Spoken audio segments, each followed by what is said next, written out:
Okay, I've been working on the '84 Corvette, and I was very reluctant to do this. I have this car almost 30 years, 29 years. It'll be 30 years. I bought it in '93, February '93. I have this car a long time. Bought off a doctor on Long Island. At the time, it only had 13,000 miles on it. I must have put maybe like 30, 40,000 miles on it. 30,000, it's got 50,000 miles on it, so I put about 40,000 miles on it. Runs terrific. It's an '84. It's a Crossfire, but I keep on top of it over the years. I really learned how to keep it in tune, and it runs good. It runs really, really good. It runs really nice. The only thing I really did exterior was really just the hood stripes and the spoiler. Everything else is pretty much stock. Even the I like the wheels. Really, had the original motor, transmission, rear end. I always change all the fluids. I always keep it up and everything.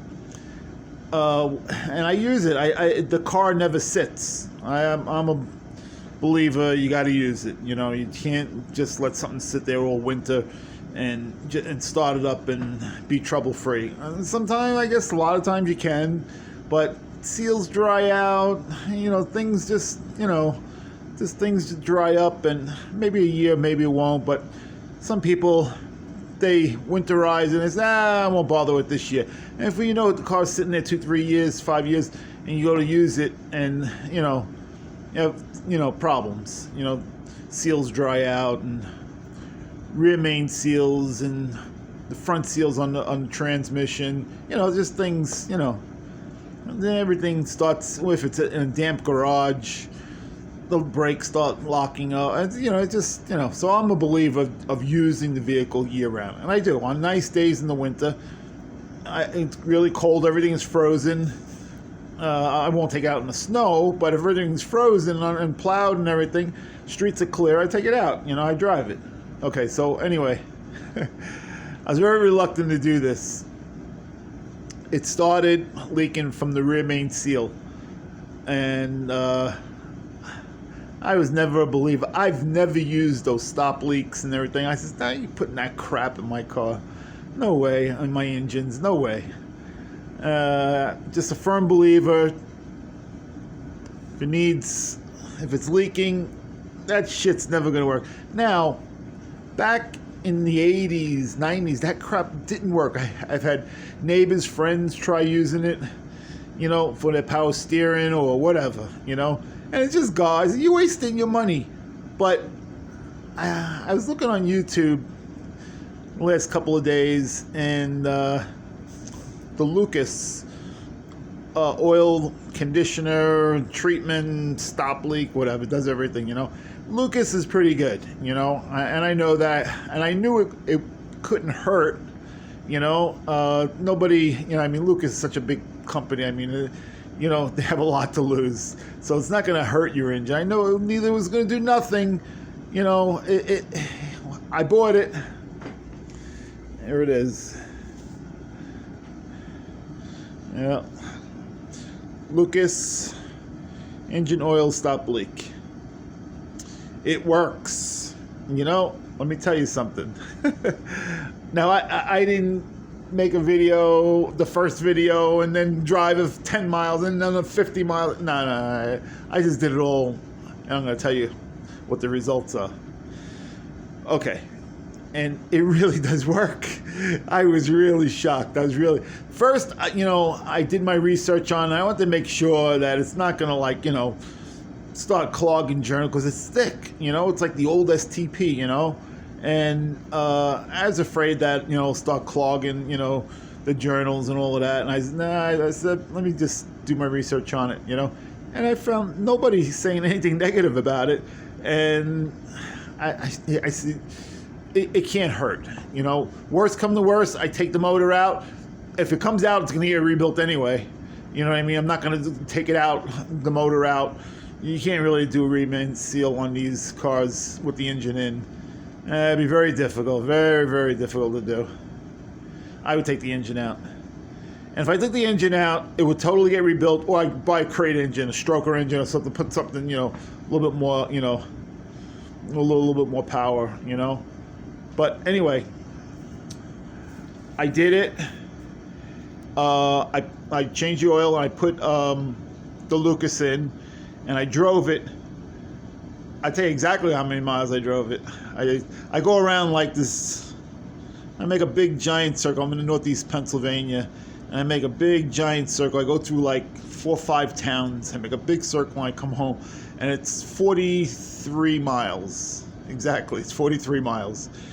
And first, when I did it, I just warmed it up last night. I did it. I said, okay, I'll take it for a ride today, And I tell you, right away after I did, I let it warmed up, get it up to operating temperature. I shut it off. There was no leak. There was nothing. Okay, now that was just.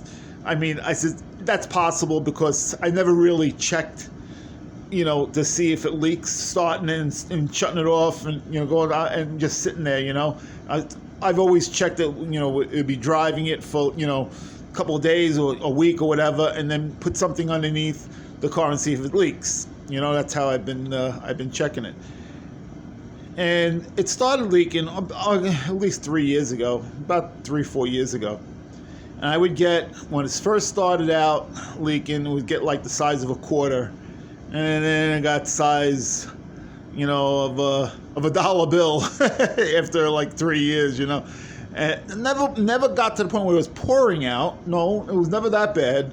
But it was, if it sat overnight, I would have, and it was always, because it's a rear main seal, everything is dry underneath. The oil pan is dry, transmission, everything is dry. So it just comes straight down, behind the bell housing, So it usually makes like a puddle. Like I says, I don't know, like sometimes if I let it sit, believe it or not, like maybe like a 4-inch circle, something like that. If I let it sit for like 3-4 days, 5 days, and I check it,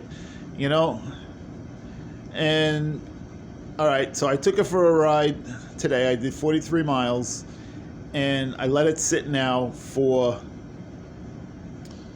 It's been about 6 hours, 6-7 hours.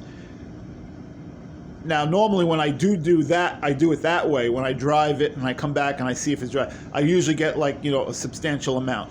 Not 4-inch puddle, but maybe a 2-inch puddle, Now, I'll show you what's underneath there. I already checked. Of course, I just checked it.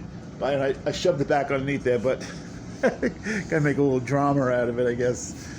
Okay, so, I was checking it so much, I even made my, what do you call it, on a piece of cord, so I can easily get it in and out. See, pulling it out, pulling my tray out. Okay. Now, get out of the light. That's it, right there. That little dot right there. See right there? I'm pointing to with my stick. Now that's 6 hours. I don't think it's going to leak anymore. I'm gonna check it again tomorrow. But 6 hours, 6-7 hours sitting. That's it. That's all there is. Now will it last? Now I've seen guys on YouTube do it, and they say, yeah, it lasted for like a month or whatever, a couple of months, and then it started leaking again. Well, I know what it does. I know what that stuff does. It blows the seals up. That's what it does. So if it's really dried out, the seal, it's only going to blow it up so much. So hopefully it wasn't, that bad, and, it'll stay good. I don't know. Whatever. But I'll keep you guys up to date. If it does, go back to a 4-inch puddle, in a couple of days, I don't use the car every single day, but a few times a week I use it. So we'll see how it goes. So far, I'm a fan of this stuff. It works. It really does work. I was shocked to see that. I came down, to the garage. I says, that's not, what did I do? What did I waste my time with? It was a waste of money. It was only $10, whatever it was. And I said, and it worked. I was very surprised.